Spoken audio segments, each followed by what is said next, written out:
So I've tried now a few times to make a recording about how I see the current state of the culture war relative to America and the structure of the American political system. Um,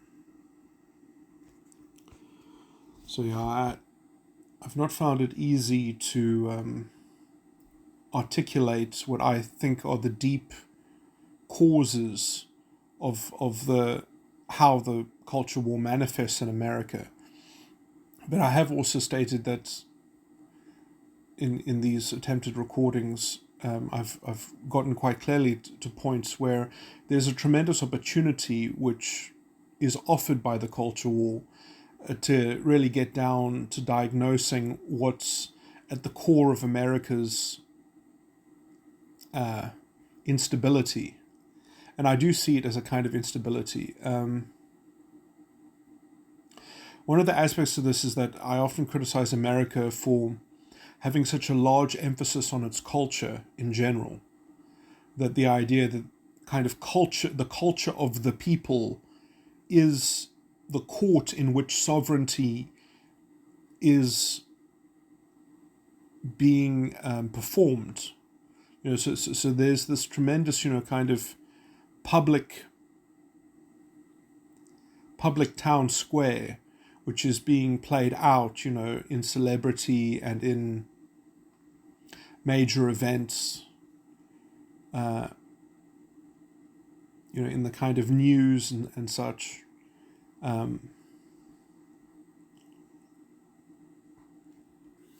Yeah, this is all kind of made livened and relevant because America is a real democracy, and I mean that in a very negative sense. That, the culture of the people determines the politics of the people, and the politics of the people dictates the law. The content of the law is promulgated by representatives of the people. And there's nothing holding back this democracy.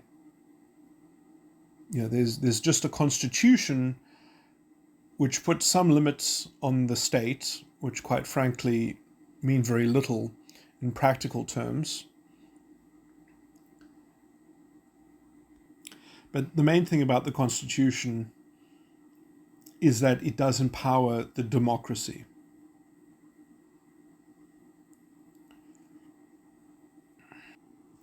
So America has very sharp political tools that can be used.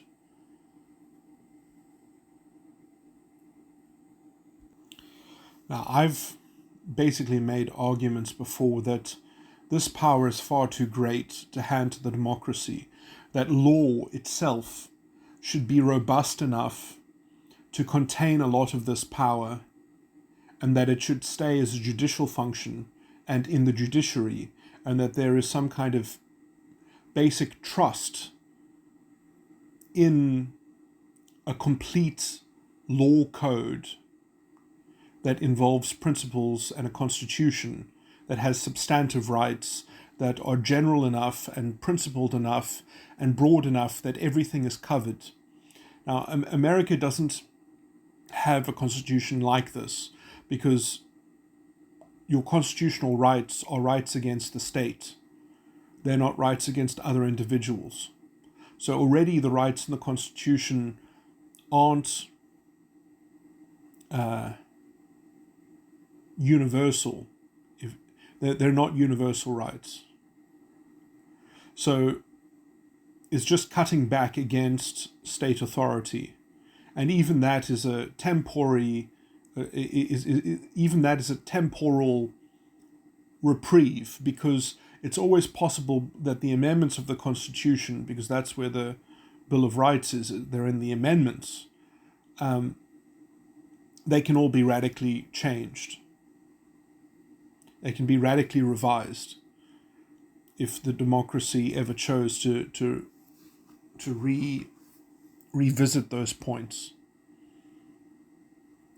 And there probably are things that should be neatened up and that should change. I would say that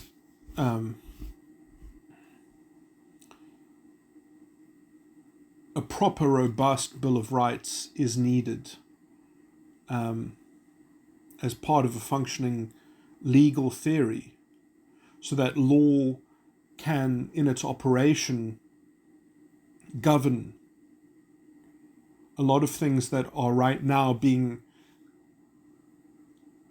served in the political sort of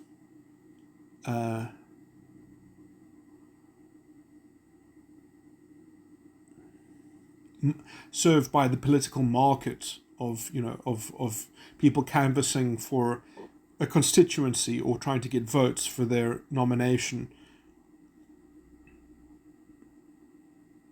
That there's a whole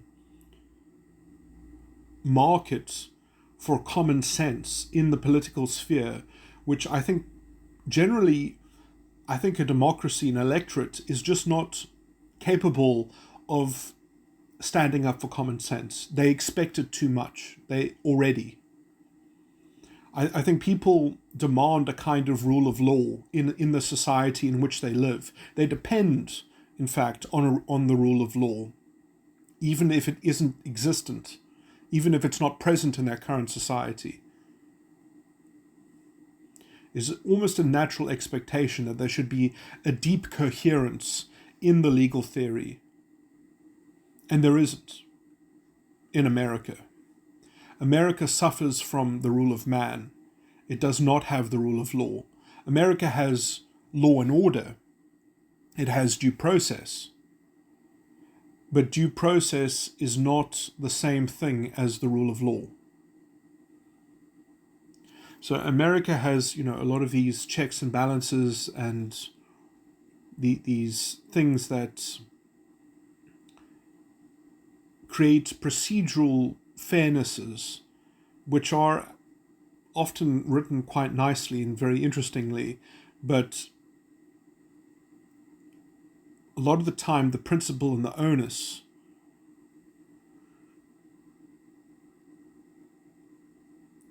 is lacking in the structure of the law, and kind of finicky factual measurements are displaced where principles should govern.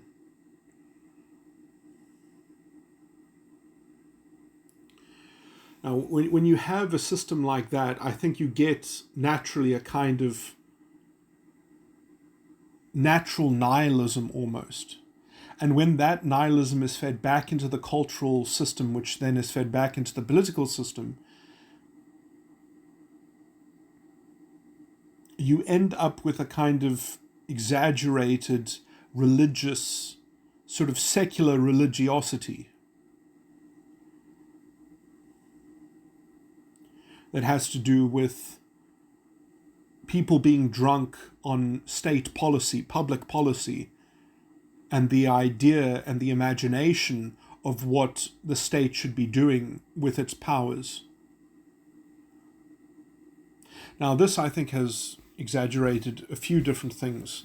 Well, one of the things that it has exaggerated is the idea in which, sort of that policy can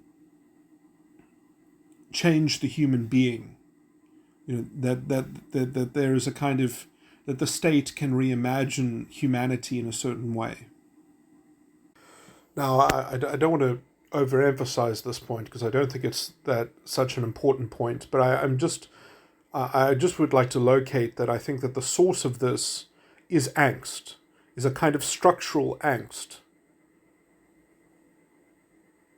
Because then you get the kind of the conservative versus liberal tug of war here, the left versus right tug of war about how deep that well of reimagining the human being, with the state properly on the side of the human being, that somehow, that if the state is on your side in the right way, that somehow that can unlock and alleviate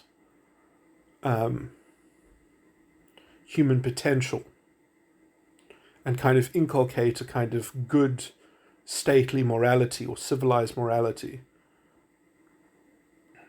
sort of in the image of that imagined state sponsorship of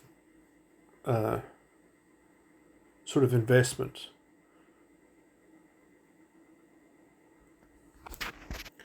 Now, again, what I believe I'm describing is the structural, the kind of conceptual component of how structurally there is a de facto divestment because of the lack of the rule of law. So because people believe that democracy is sovereign and governs over the government, and the government governs over the people,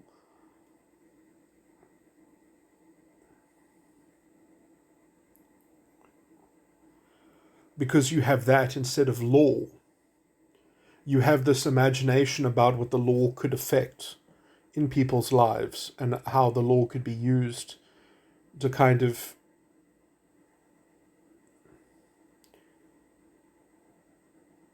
inculcate a kind of clone-like system where the law can reshape the human being into this more humane individual.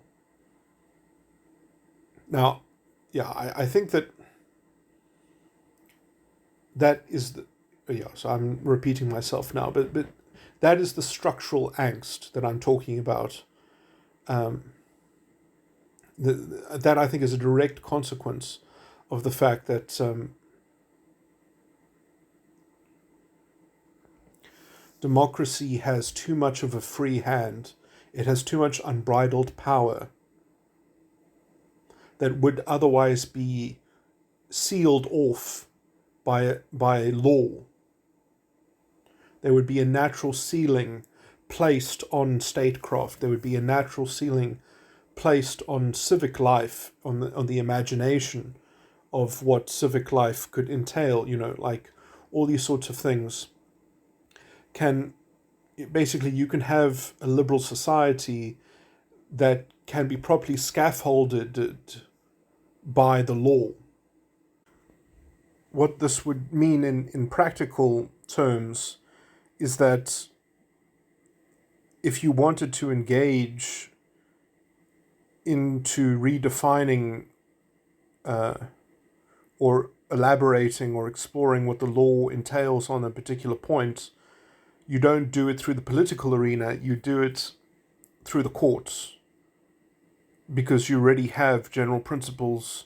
You've already got, you have to do it through reason.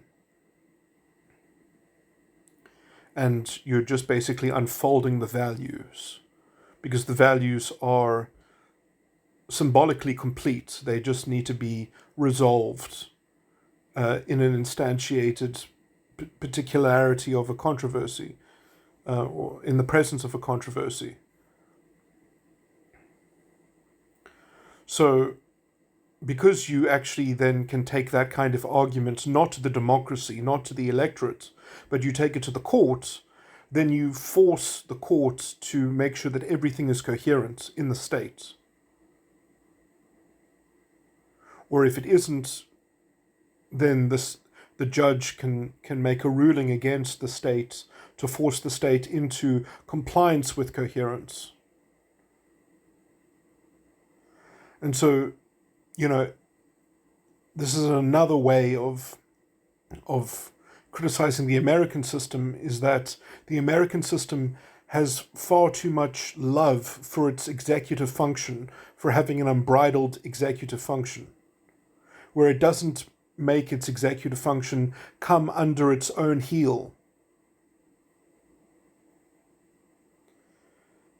The judiciary is always loath to step on the the prerogative power held by the executive function.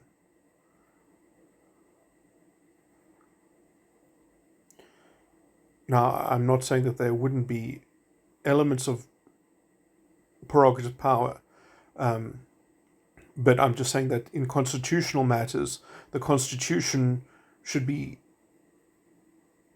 broad and all-encompassing, and reasoned and structured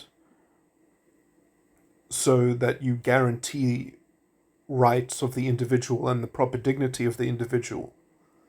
And this is why one of the, I'd say, the most important word in the South African Constitution that binds everything together is having coherent dignity of the citizen.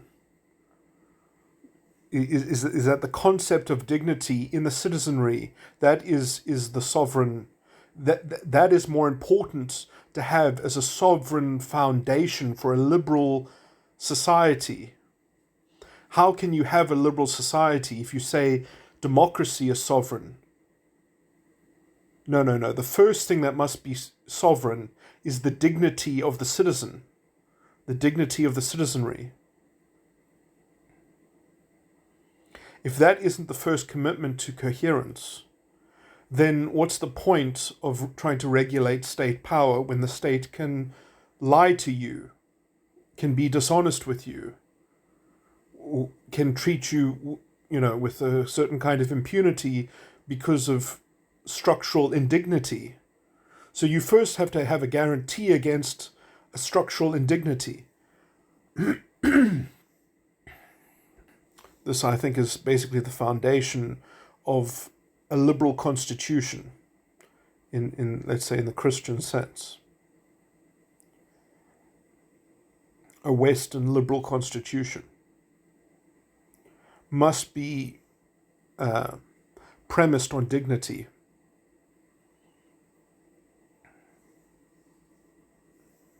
And when it locates the dignity that must be properly held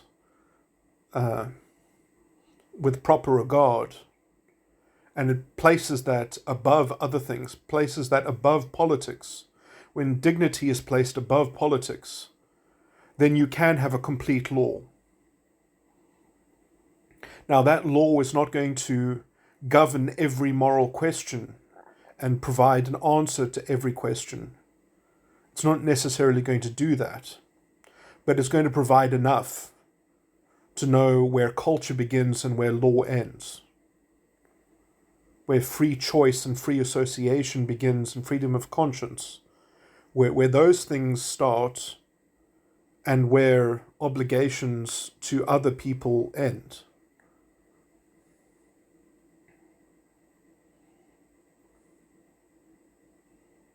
And the proper role that state, government, executive powers, have to be used for the development of people, etc., etc.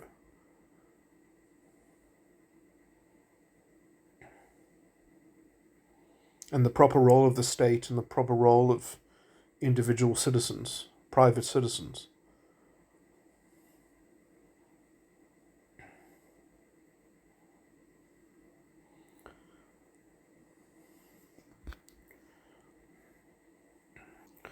Now, what I'm trying to say is I'm trying to give the value structure that undergirds everything. This isn't, like, it doesn't all obviously I think that, in principle it derives itself from dignity. But, if you want to know the machinery of this, you actually just look at the details of the South African Bill of Rights and the limitations clause. When you read the limitations clause in the Bill of Rights, and you read all the rights in the Bill of Rights, it all comes together quite nicely. And then you have all other law which conforms to that, and that should be in the image of that in some sense. Then you've got a way to litigate anything that might need to be litigated, because you have the robustness of the human experience outlined in the Bill of Rights.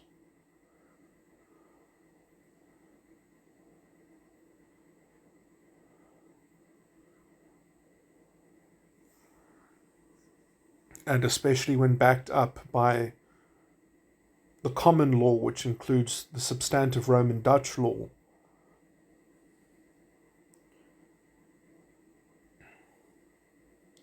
you've got guarantees which are guarantees of fairness and let's say in the devil in the detail in terms of principles and legal maxims and things like that. You can be very proud of the South African legal system, that it is the highest developed legal system in the world. It's the most sophisticated legal system in the world. Other people's legal systems are, essentially all or levels of the Napoleonic corruption, centralized power that isn't governed by law, but is governed by a body. There are very few places in the world that actually have true constitutional supremacy. America has constitutional supremacy and then makes it irrelevant almost in the same breath by tasking the democracy with being sovereign. What's the point in having a constitutional republic when your constitution guarantees that your republic belongs to the democracy?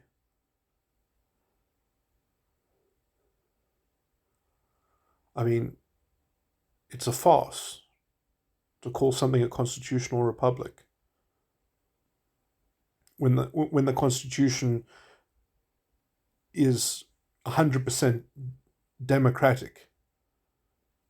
What's there left over for the Constitution to be supreme about?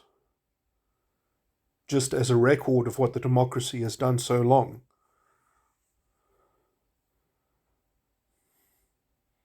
It's an interesting experiment, but it is an experiment in law. Creating law in a kind of, I've described it as the American citizen is treated like a lab rat. Anyway, let me not repeat myself.